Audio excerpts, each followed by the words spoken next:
Oyez, oyez, festoyons et ripaillons, braves gens. Ripaillons et de jour en jour festoyons. Festoyons, ripaillons à la bonne heure. Et ton humilité à tout moment, tu maintiendras.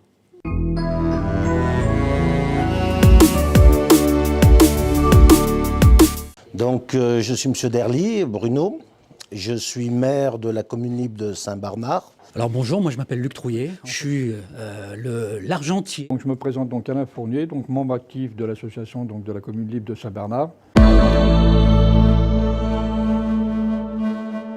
On a voulu recréer, reprendre cette association, cette commune, pour pouvoir développer le centre ancien.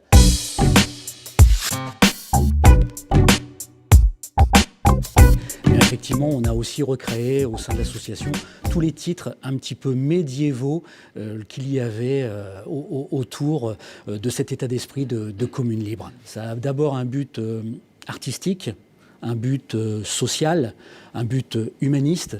Et puis, donc c'est la vie de quartier. C'est tout ce qui va tourner effectivement autour de la vie de quartier. Alors l'association, on a quelques traces de 1967 à peu près, par là.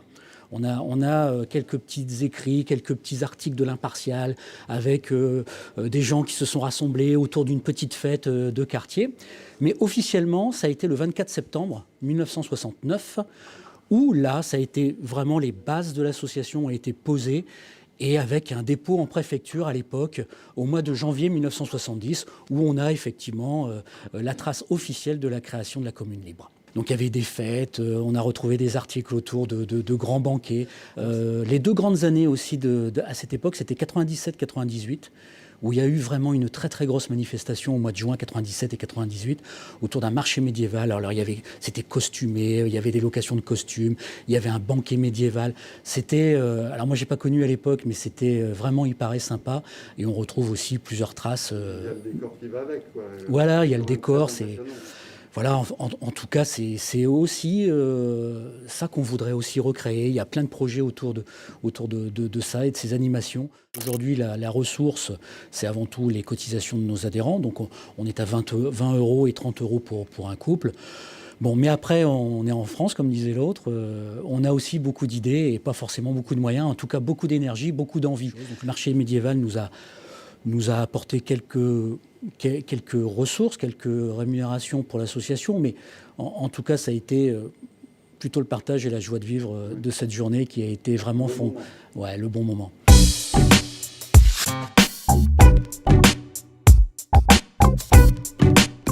Il n'y a eu qu'un seul timbre édité par la Poste de romans. Et en fait, c'était pour le 600e anniversaire du rattachement du Dauphiné à la France. Donc c'était exactement le 14 mai 1949. Et c'était bien évidemment déjà un timbre qui tourne autour de la collégiale.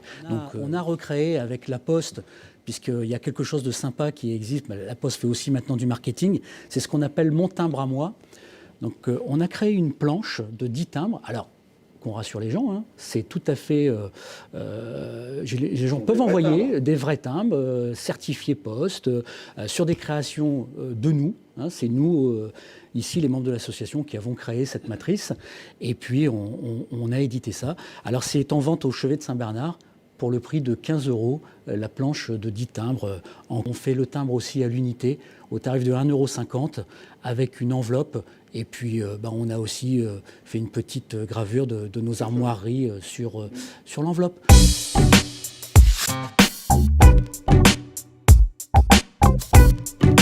Alors, moi je suis, comme dirait mon ami Luc Trouillet, la cheville ouvrière un petit peu de l'association, puisque j'organise également donc des manifestations, entre autres la manifestation du marché artisanal qui a eu lieu donc, au mois de juin avec la fête de la raviole, qui a été très satisfaisante, je dirais, pour tout le monde, y compris les exposants et le commerce dans le bas de la ville. Et puis là, je suis sur un autre projet là, qui est bouclé, qui est le Festival du Polar, le 5e du nom, puisque ça fait 5 ans déjà que je l'organise.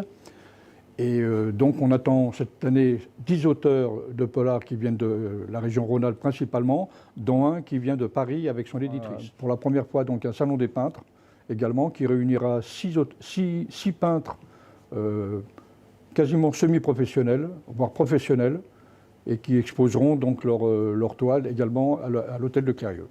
Voilà, et en fait là maintenant c'est ma deuxième page de groupe, puisque la première page de groupe que je me suis un peu retiré, qui s'appelle les bons plans de romans, le premier qui regroupe aujourd'hui 15 000 adhérents.